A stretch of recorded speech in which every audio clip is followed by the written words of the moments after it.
Shalom Aleichem, everyone. Hope everyone had a wonderful, wonderful week. This week's Isaacsonian on Parshas Bo is dedicated Li'ilu Nishmas Yisrael Mendel ben Avram Yehuda Lev by the Pekarsky family in honor of the yortzeit of Avi's father, Mr. Mark Pekarsky. The neshama should have an aliyah. As we read in Parshas Bo, we read about the Korban Pesach. And the Korban Pesach is going to be Klal Yisrael's get out of jail free card. As a result of bringing that Korban, they're going to walk away from Mitzrayim, finally, after 210 years of Avdus.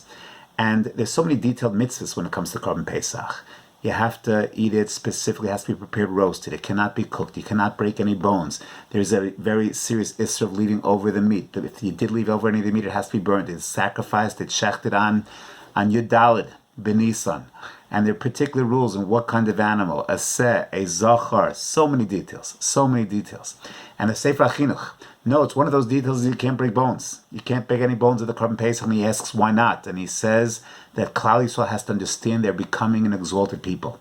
And when dogs eat meat, they thrash the meat, then they break the bones. We are now preparing ourselves to be princes and to have to eat like princes. And this Korban is part of that process. And in the course of his discussion on the Isser of breaking bones, the Minchas Chinuch, the Sefer Chinuch, asks a very fundamental question. Why in general, in Korban Pesach, in Yetzias Mitzrayim, why so many mitzvos? Why all these details? Why all the minutiae? There's so many mitzvahs associated with Korban Pesach. There's so many mitzvahs associated with Yetzias Mitzrayim. There's so many details and mitzvahs in general. Why all of the details? Why the minutiae? Does, if you will, Hashem really care? And comes along the Sefer HaChinuch with a yesod, a very fundamental yesod. And he teaches us that mitoch or acharei hamaasim, acharei hapeulot, nimshachim halevavot. After the actions follows the heart. You see, we often in life feel, I need to understand. And after I understand, then I will do. I hear from Talmidim all the time.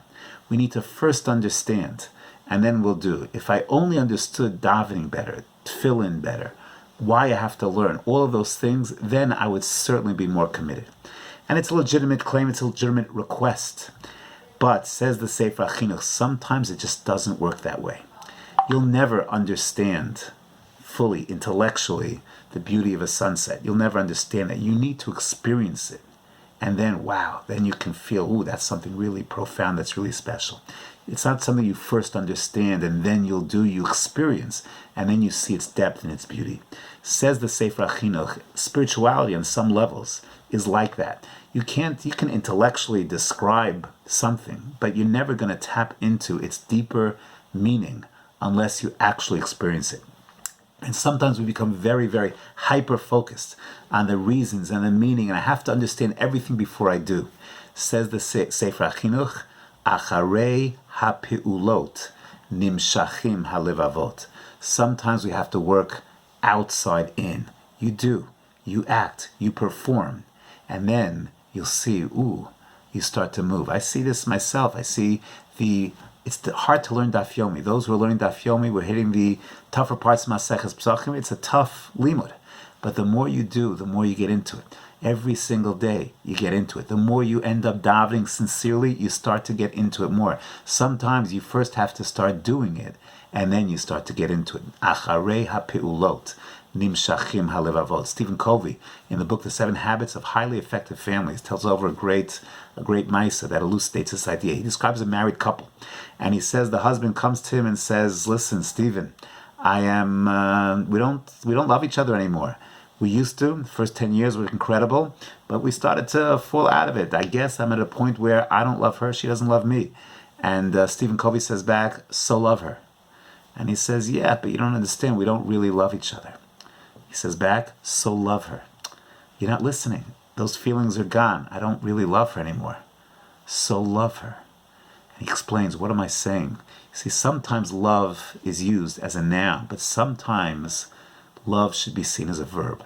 And love her, love the noun, is the fruit of love the verb. And act lovingly. Be sympathetic, be empathetic, be giving. Do those things, and then you'll come to experience love the noun. Be loving, and you shall, after some time, love.